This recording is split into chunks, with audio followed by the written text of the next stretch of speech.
आप देख रहे हैं खबर तो समझिए और आपके साथ मैं हूं विवेक। यूट्यूबर मनीष कश्यप को आज तमिलनाडु के मदुरई कोर्ट में पेश किया गया। कोर्ट ने मनीष कश्यप को तमिलनाडु पुलिस की कस्टडी में भेजा है। फर्जी वीडियो के आरोप में घिरे मनीष कश्यप पर तमिलनाडु में 13 एफआईआर दर्ज हैं। बिहार पुलिस के बढ़ते शिकंजे और अब तमिलनाडु में हो रही पूछताछ के बाद मनीष कश्यप की मुश्किलें और भी बढ़ सकती हैं।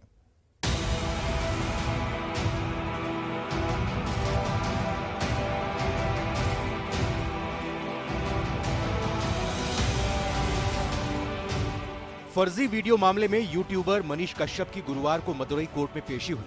सुनवाई में कोर्ट ने मनीष कश्यप की गिरफ्तारी को सही नहीं ठहराया। पुलिस पक्ष को समझाने का निर्देश दिया। अदालत ने यह माना कि बगैर गिरफ्तारी के मनीष कश्यप को कोर्ट कस्टडी में कैसे रखा जा सकता है। अदालत के निर्देश पर पुलिस ने भी जवाब दाखिल किया, जिस पर मदुरई कोर्ट ने फैसला सुनाया और मनीष कश्यप को तमिलनाडु की उड़ीपुर पुलिस की कस्टडी में भेज दिया।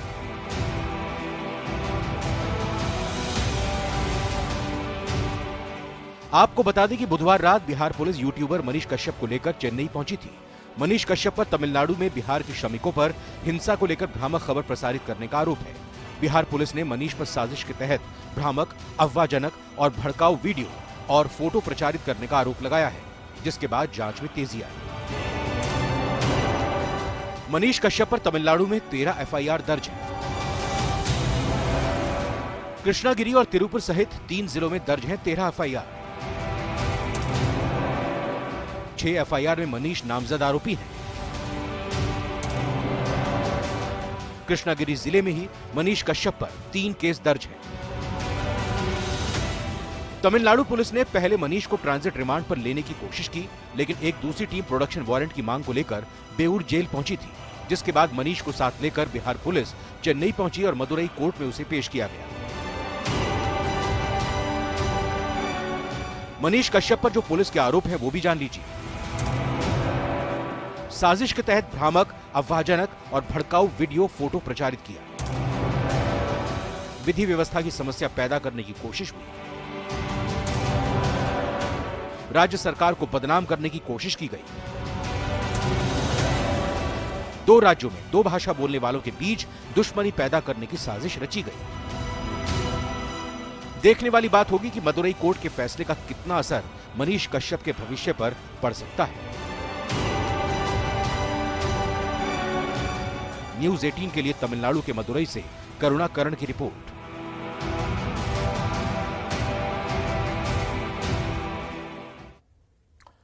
चलिए, कस्टडी में मनीष कश्यप की मुश्किल को जरा समझिए। मनीष कश्यप तमिलनाडु मामले में आरोपी हैं और बिहार के श्रमिकों की पिटाई का भ्रम फैलाने का उनके ऊपर आरोप है। तमिलनाडु में पिटाई का एक फर्जी वीडियो शेयर करने का आरोप है। विधि व्यवस्था की समस्या पैदा करने का भी आरोप मनीष कश्यप पर लगा है। राज्य सरकार को बदनाम करने की कोशिशों का भी आरोप है। मनीष कश्यप पर तमिलनाडु में 13 एफआईआर दर्ज हैं। कृष्णागिरी और तिरुपुर में 3 जिलों में दर्ज हैं ये मामले। 13 एफआईआर। कृष्णागिरी जिले में ही मनीष कश्यप पर 3 केस दर्ज हैं। 6 एफआईआर में मनीष नामजद आरोपी हैं। मनीष कश्यप को ट्रांजिट रिमांड पर तमिलनाडु ले जाया गया है।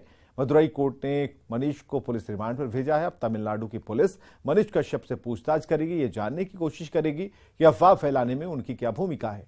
चूंकि 2 राज्यों में 2 भाषा बोलने वालों के बीच ये दुश्मनी पैदा करने की साजिश से जुड़ा हुआ मसला है और यही वजह है कि तमिलनाडु पुलिस एक राज्य उगलवाना चाहेगी ताकि आगे ऐसी कोई घटना ना हो। आगे बढ़ते हैं।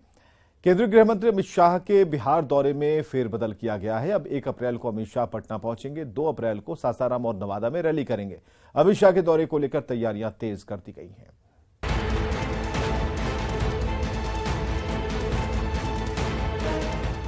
बीजेपी के चाणक्य और मोदी सरकार में नंबर 2 की हैसियत रखने वाले केंद्रीय गृह मंत्री अमित शाह फिर से बिहार आने वाले हैं। अमित शाह के दौरे में थोड़ा बदलाव किया गया है। अब 2 अप्रैल की बजाय 1 अप्रैल की शाम को ही अमित शाह पटना पहुंच जाएंगे। 2 अप्रैल को सासाराम और नवादा में रैली करेंगे। रैली के बाद वो 2 अप्रैल की शाम को पटना लौटकर बिहार बीजेपी के नेताओं के साथ बैठक करेंगे। 2 कार्यक्रम में वो आ रहे हैं। एक सम्राट अशोक जयंती के समारोह 2 अप्रैल को सासाराम में होंगे और दूसरा जो लोकसभा प्रवास का कार्यक्रम उनका है, उसी कार्यक्रम में वो आएंगे। और उस कार्यक्रम के माध्यम से ही पूरे बिहार के भारतीय जनता पार्टी के कार्यकर्ता चार्ज होंगे और लोकसभा की पूरी तैयारी भी हम शुरुआत करेंगे। केंद्रीय गृह मंत्री के दौरे को लेकर केंद्रीय सुरक्षा बल और बिहार पुलिस ने भी तैयारियां तेज कर दी हैं। यहाँ पर तैयारी चल रही है। जो सुरक्षा कर्मी हैं वो बीजेपी कार्यालय का जायजा ले रहे हैं। चूंकि पहले अमित शाह 2 अप्रैल को आने वाले थे सासाराम में और नवादा में, लेकिन उनके कार्यक्रम में अब बदलाव हुआ है। 1 अप्रैल को ही अमित शाह पटना आ जाएंगे। पटना के एक होटल में रुकेंगे और उसके बाद बीजेपी कार्यालय आएंगे। 2 अप्रैल को बिहार में अमित शाह की 2 रैलियां हैं, एक सासाराम में और दूसरी नवादा में। सासाराम में सम्राट अशोक के जयंती कार्यक्रम में अमित शाह शामिल होंगे तो नवादा के हिसुआ में होने वाली रैली को भी वे संबोधित करेंगे। सासाराम के रेलवे मैदान में होने वाली गृह मंत्री की सभा को लेकर युद्ध स्तर पर तैयारी की जा रही है और यहाँ भव्य व्यवस्था की जा रही है। आप देख सकते हैं कि बड़े बड़े पंडाल बनाए जा रहे हैं और आप दूर तक देखिए बहुत बड़ा बड़ा पंडाल बनाया गया है और तमाम तरह की व्यवस्थाएं की जा रही है। चूंकि गृह मंत्री का कार्यक्रम है और बीच शहर में रेलवे मैदान है, वहां पर यह कार्यक्रम आयोजित की गई है और पिछले कई दिनों से यहां तैयारी को मुकम्मल रूप दिया जा रहा है। वहीं नवादा में होने वाली अमित शाह की रैली की तैयारी का जायजा खुद नेता प्रतिपक्ष विजय सिन्हा ने लिया। अमित शाह की रैली को लेकर बीजेपी की तैयारी रैली के महत्व को बताने के लिए काफी है, जबकि बिहार में 7 महीने के अंदर बीजेपी के चाणक्य अमित शाह का ये 4था दौरा होगा।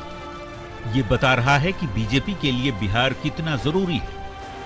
न्यूज 18 के लिए पटना से शैलेंद्र कुमार के साथ सासाराम से अजित कुमार और नवादा से अनिल विशाल की रिपोर्ट। अमित शाह के दौरे के मायने को समझिए। केंद्रीय गृह मंत्री अमित शाह बीजेपी के चाणक्य माने जाते हैं। अमित शाह की रणनीति का पूरा देश लोहा मानता है। नीतीश के अलग होने के बाद अमित शाह खुद बिहार पर फोकस कर रहे हैं। 2 अप्रैल को सासाराम और नवादा में अमित शाह की जनसभाएं और 7 महीने में अमित शाह का ये 4था बिहार दौरा है। 23 और 24 सितंबर को अमित शाह मुस्लिम बहुल सीमांचल आए थे। पूर्णिया में जनसभा कर कार्यकर्ताओं को 2024 में जीत का मंत्र दिया। 11 अक्टूबर को बिहार यूपी की सीमा पर मौजूद जेपी के गांव सिताब दिया राय और जेपी के गांव से उनके दोनों शिष्य लालू नीतीश पर निशाना साधा। तीसरी बार 25 फरवरी को पश्चिम चंपारण के बगहा से 2024 का शंखनाद किया। बगहा और पटना से नीतीश कुमार पर सबसे बड़ा हमला बोला और नीतीश के लिए एनडीए में नो एंट्री का मैसेज दिया। और अब 2 अप्रैल को सासाराम और नवादा में अमित शाह की सभा है और इस बार मगध और शाहबाद पर अमित शाह का फोकस है और इस रैली के जरिए महागठबंधन के किले में सेंध मारने की तैयारी है। आगे बढ़ते हैं। बिहार के मुख्यमंत्री नीतीश कुमार ने विपक्ष की एकजुटता पर अपनी इच्छा जताई, जबकि न्यूज 18 के सबसे बड़े मंच राइजिंग इंडिया से केंद्रीय गृह मंत्री अमित शाह ने विपक्षी एकता पर बड़ा प्रहार किया। अमित शाह ने विपक्षी एकता को बेकार बताया।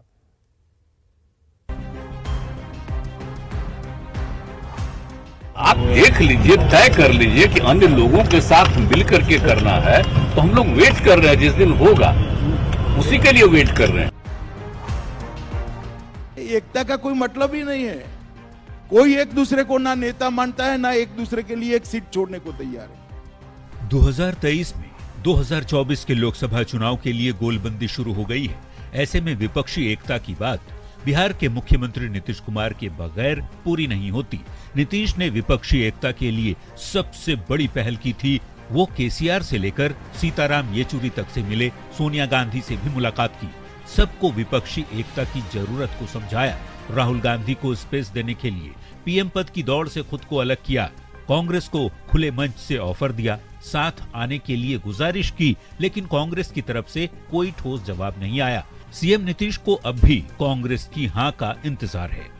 जानते हैं ना भाई कि विपक्ष के अधिक से अधिक लोगों की एकता मेरी इच्छा है ना, और तब से ना हम इंतजार कर रहे हैं। हम तो इंतजार कर रहे हैं कि ज्यादा से ज्यादा लोगों की इच्छा हो जाएगी, एकजुट हो जाएंगे, थोड़ा मजबूती के साथ 2024 का विधान इसका लोकसभा का चुनाव लड़ेंगे लोग। विपक्षी एकता के लिए नीतीश की कोशिशों के बीच केंद्रीय गृह मंत्री अमित शाह ने विपक्षी एकता पर करारा प्रहार किया। नेटवर्क 18 के राइजिंग इंडिया के मंच से विपक्षी एकजुटता पर केंद्रीय गृह मंत्री अमित शाह ने कहा कि विपक्ष की एकता सिर्फ दिखावा है, ये सिर्फ टीआरपी की बात है। उन्होंने कहा कि विपक्ष में किसी को किसी पर भरोसा नहीं। हालांकि अमित शाह ने सीएम नीतीश कुमार का नाम नहीं लिया, लेकिन उन्होंने विपक्षी एकता के दावों को तार तार जरूर कर दिया। ये सब अपने अपने राज्य में हमारे सामने ही लड़ रहे हैं और लड़ाई इसी तरह से होनी है। एकता आपकी टीआरपी बढ़ाने के लिए है। आपको उन लोगों का धन्यवाद करना चाहिए। एकता का कोई मतलब ही नहीं है। कोई एक दूसरे को ना नेता मानता है, ना एक दूसरे के लिए एक सीट छोड़ने को तैयार है।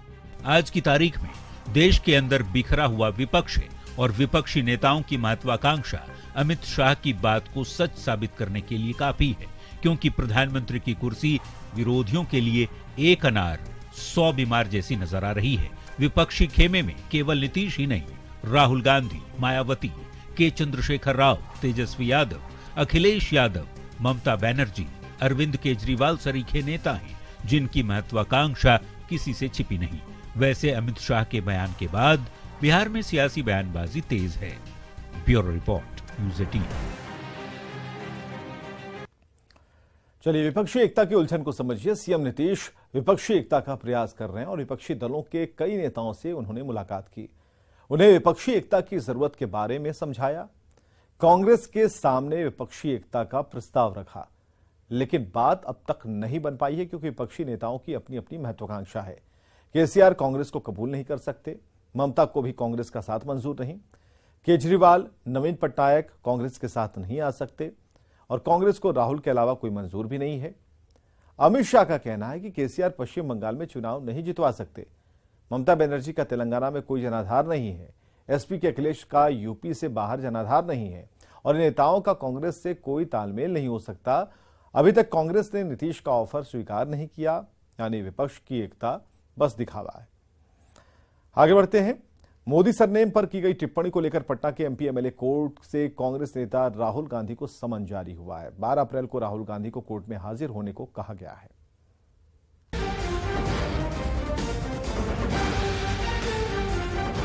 जिस बयान ने कांग्रेस नेता राहुल गांधी की सांसदी छीन ली, जिस बयान ने राहुल गांधी को 2 साल की सजा दिला दी, जिस बयान की वजह से राहुल गांधी को घर तक खाली करना पड़ेगा, वो बयान अब भी राहुल का पीछा छोड़ने को तैयार नहीं। वरिष्ठ नेता राहुल गांधी को पटना के इसी एमपी एमएलए कोर्ट की तरफ से सम्मन जारी किया गया है और इस सम्मन में 12 अप्रैल को राहुल गांधी को उपस्थित होकर अपना बयान दर्ज करवाने को कहा गया है। कर्नाटक के एक चुनावी सभा में राहुल गांधी ने मोदी सरनेम पर आपत्तिजनक बयान दिया था। राहुल ने कहा था कि सारे चोरों का सरनेम मोदी क्यों होता है। इस मामले को लेकर बिहार बीजेपी के सांसद सुशील मोदी ने कोर्ट में मामला दर्ज कराया था। अब पटना के एमपी एमएलए कोर्ट से कांग्रेस नेता राहुल गांधी को समन जारी किया गया है और 12 अप्रैल को राहुल गांधी को कोर्ट में हाजिर होने को कहा गया। पटना के एमएलए एमपी कोर्ट ने 12 अप्रैल को तिथि निर्धारित की है, जिस दिन राहुल गांधी को पटना के कोर्ट में उपस्थित होकर अपना बयान दर्ज कराना होगा। मामला बहुत पुख्ता है और मुझे पूरी उम्मीद है कि जिस तरह से सूरत के कोर्ट ने उनको सजा दी है, इस मामले में भी और कोर्ट जो इसका संज्ञान लेगा और उनको उचित सजा देने का काम करेगा। मोदी सरनेम को लेकर की गई विवादित टिप्पणी पर सूरत की कोर्ट ने राहुल गांधी को 2 साल की सजा सुनाई है, जिसके बाद उनकी संसद की सदस्यता खत्म हो गई थी। न्यूज़ 18 के लिए पटना से संजय कुमार की रिपोर्ट। राहुल गांधी को समन जारी किया गया है। इसके मायने को समझिए कि 2019 में राहुल गांधी ने कर्नाटक के कोलार की सभा में एक विवादित टिप्पणी की थी। मोदी सरनेम को लेकर राहुल गांधी ने बयान दिया था जो विवादित था और कहा था कि सभी चोरों का सरनेम मोदी क्यों होता है। गुजरात बीजेपी के विधायक ने इसे मोदी समाज का अपमान बताते हुए केस किया और सूरत कोर्ट ने इस मामले में राहुल गांधी को 2 साल की सजा दी। 2 साल की सजा होते ही राहुल गांधी की संसद की सदस्यता चली गई और इसे लेकर कांग्रेस के नेता केंद्र सरकार पर निशाना साध रहे हैं। अभी कांग्रेस नेता हाय तौबा मचा ही रहे थे कि इसी मामले में पटना के एमपी एमएलए कोर्ट ने राहुल गांधी को समन जारी कर दिया।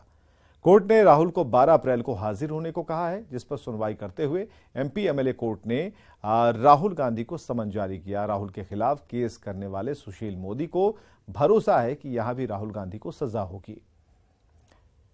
चलिए आइए देखते हैं इस वक्त की हेडलाइंस प्रेजेंटेड बाय भारत की शान स्ट्रॉन्ग मतलब माइथन स्टील।